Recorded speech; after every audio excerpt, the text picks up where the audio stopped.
নমস্কার বন্ধুরা, welcome to tasty bytes. আজ আমি আবার একটা রেসিপি নিয়ে আপনাদের সামনে হাজির হয়েছি। আজ আমি চিকেন মাঞ্চুরিয়ান বানিয়ে দেখাবো।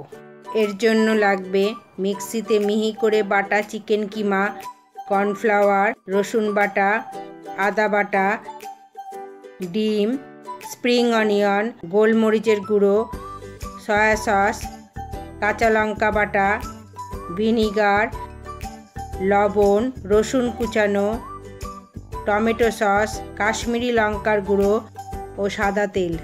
চিকেনটা ম্যারিনেট করতে লাগবে সামান্য রসুন বাটা, সামান্য আদা বাটা,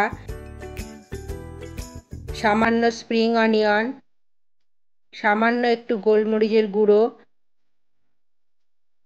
ছোট চামচের 1 চামচের মতো সয়া সস, একটু কাঁচা লঙ্কা বাটা, ছোট চামচের 2 চামচের মতো কর্নফ্লাওয়ার ও ডিম।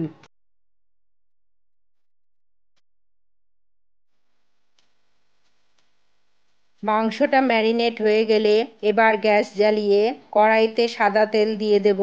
অবশ্যই রিফাইন তেল ব্যবহার করবেন, মাস্টার্ড অয়েল ব্যবহার করবেন না। তেলটা গরম হলে ছোট ছোট গোল গোল করে বলের আকারে গড়ে ভেজে নিতে হবে।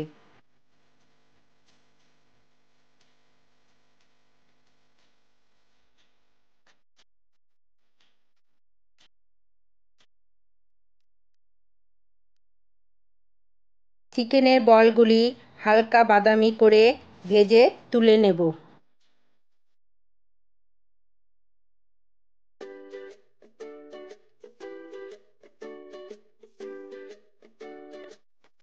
এবার ওই তেলেই কিছুটা রসুন কুচি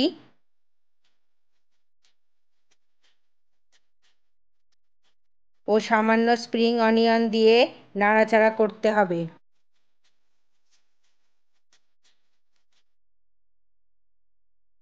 এবার একটা সসের মিশ্রণ বানাতে হবে। 3 চামচ টমেটো সস, তাতে সামান্য পরিমাণে ভিনিগার, ছোট 2 চামচ সয়া সস। মাঞ্চুরিয়ানটা একটু মিষ্টি টাইপের হয়, তাই সয়া সসের পরিমাণ কম দিতে হবে। তার মধ্যে সামান্য কাশ্মীরি লঙ্কার গুঁড়ো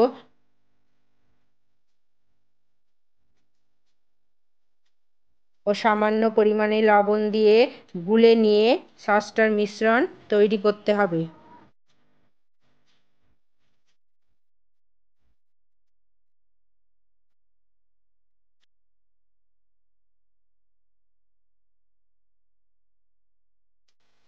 এবার সেই সসের মিশ্রণটা আমি কড়াইতে দেওয়া রসুন কুচি ও স্প্রিং অনিয়নের মধ্যে ঢেলে দেব।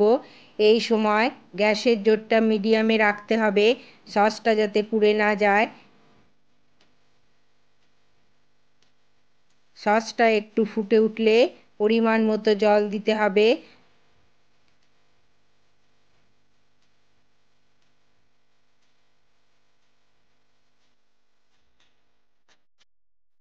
জল দেওয়ার পর একটা ঢাকনা দিয়ে একটু ফুটতে দিতে হবে।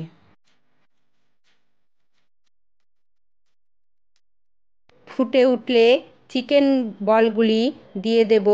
বলগুলি দিয়ে আরেকটু ফোটাতে হবে।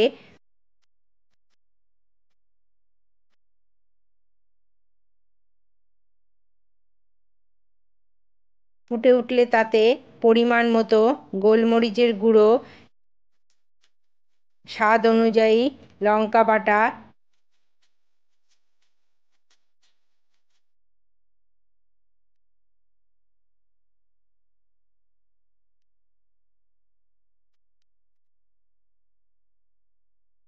একটু স্প্রিং অনিয়ন দিয়ে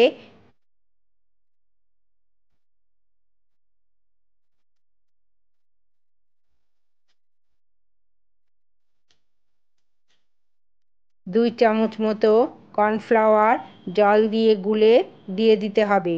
আপনারা যে যতটা পরিমাণে গ্রেভি রাখতে চান সেই পরিমাণে কর্নফ্লাওয়ারের মিশ্রণটা দেবেন। কর্নফ্লাওয়ারের দেওয়ার সাথে সাথে নাড়াচাড়া করতে হবে যাতে এক জায়গায় মিশ্রণটা দলা পাকিয়ে না যায়। আমাদের চিকেন মাঞ্চুরিয়ান রেডি।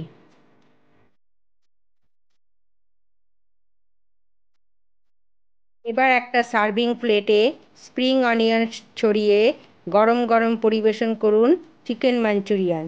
আমার এই রেসিপিটা ভালো লেগে থাকলে আপনারা অবশ্যই বাড়িতে ট্রাই করুন আর আমার চ্যানেল সাবস্ক্রাইব করে বেল নোটিফিকেশনটা অন করে রাখবেন যাতে আমি যখনই নতুন কোনো ভিডিও আপলোড করব সঙ্গে সঙ্গে সেটা আপনাদের কাছে পৌঁছে যাবে।